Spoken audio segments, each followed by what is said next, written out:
Since its introduction as America's first true production sports car nearly 60 years ago, the Chevrolet Corvette has been the dream of many a car enthusiast.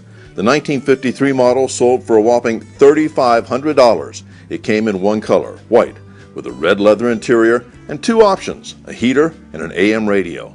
Only 300 were produced, and according to the latest NICB Hot Wheels Classics report, 3 have been reported stolen over the years. The Corvette underwent several style changes over the decades, and their popularity grew when in 1963 the Beach Boys immortalized the car in Shutdown, and a year later Jan and Dean featured a Vette in Dead Man's Curve. In 1983, Chevrolet made only 43 Corvette models because of a production change that year. So by 1984, enthusiasts were eagerly awaiting the new Vette.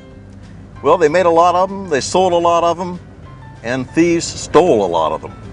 In fact, more than 8,500 1984 models have been reported stolen, making it the most stolen of all Corvette models since reliable vehicle identification numbers were introduced in 1981.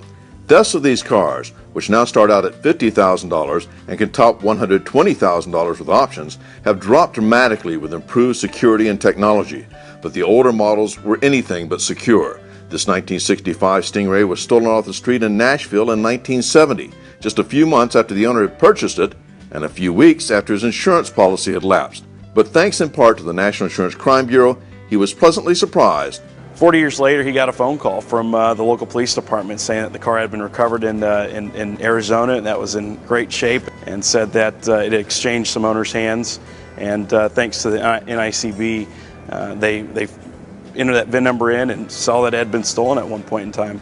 So in Arizona, they did a little research on where it came from, and it came from Tennessee area.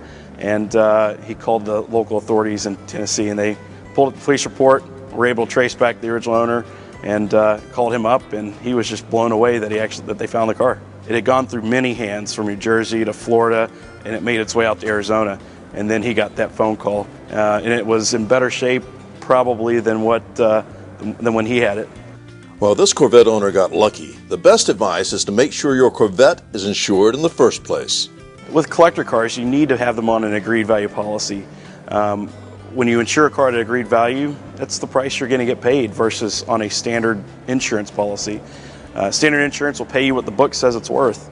With collector car insurance, it's a promise of value, and oftentimes it's much cheaper. At the National Corvette Museum in Bowling Green, Kentucky, I'm Roger Morris.